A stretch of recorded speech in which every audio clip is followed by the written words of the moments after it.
Hey guys, it's Quilly Crew. Today we are going to be reading Stone Fox by John Reynolds Gardner. It says it's the 30th anniversary, so yeah. Let's see. Chapter 1. There's got to be another way. As Little Willy walked out of the bank with his head down, Searchlight greeted him by placing two muddy paws on his chest. Little Willy smiled and grabbed Searchlight around the neck and squeezed her as hard as he could. "We'll do it, girl. You and me. We'll find a way." The next day, Little Willy talked to everybody he could think of. He talked to his teacher, Miss Williams. He talked with Lester at the general store. He even talked with Hank, who swept up over at the post office.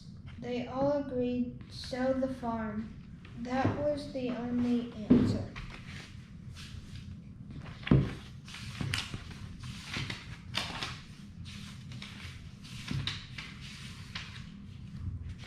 Chapter 1. Grandfather.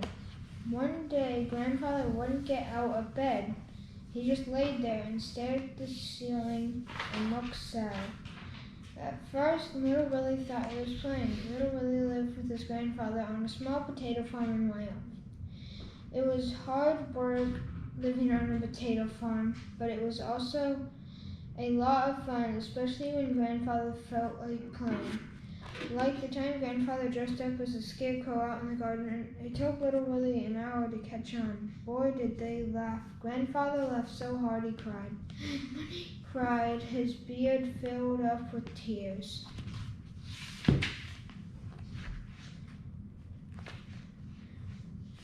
Grandfather always got up real early in the morning, so early that it was still dark outside. He would make a fire, then he would make breakfast and call Little Willy. "Hurry up, or you'll be eaten with the chickens," he would say. Then he would throw his head back and laugh. Once Little Willy went back to sleep. When he woke up, he found his plate out in the chicken coop. It was picked clean. He never slept late again after that. This is until this morning. For some reason, Grandfather had forgotten to call them. That's when Little Willy discovered Grandfather was still in bed. There can only be one explanation. Grandfather was playing. It was another trick. Or was it? "Get up, Grandfather," Little Willy said. "I don't want to play anymore." But Grandfather didn't answer. Little Willy went out of the house. A dog was sleeping on the front porch. "Come on, Searchlight," Little Willy cried out. The dog jumped to its feet, and together they ran off down the road. Searchlight was a big black dog. She had a white spot on her forehead the size of a silver dollar. She was an old dog, actually born on the same day as Little Willy, which was over 10 years ago. A mile down the road, they came to a small log cabin surrounded by tall trees. Doc Smith was sitting in a rocking chair under one of the trees, reading a book, just like us. "Doc Smith," Little Willy called out. He was out of breath. "Come quick." "What seems to be the matter, Willy?" the doctor asked, continuing to read. Dr. Smith had white hair and wore a long black dress. Her skin was tan and her face was covered with wrinkles. Let's see. There's a picture there. It looks like there's a horse, and it looks like there's Doc Smith in the background. Okay. "Grandfather won't answer me," Little Willy said. "Probably just another trick," Doc Smith replied. "Nothing to worry about." "But he's still in bed." Doc Smith turned the page and continued to read. "How late did you two stay up last night?" "We went to bed early, real early. No singing or music or anything." Doc Smith stopped reading. "Your grandfather went to bed without playing his harmonica?" she asked. Little Willy nodded. Doc Smith shut her book and stood up. "Hitch Rex for me, Willy," She said, I'll get my bag. Rex was Doc Smith's horse. He was a handsome palomino.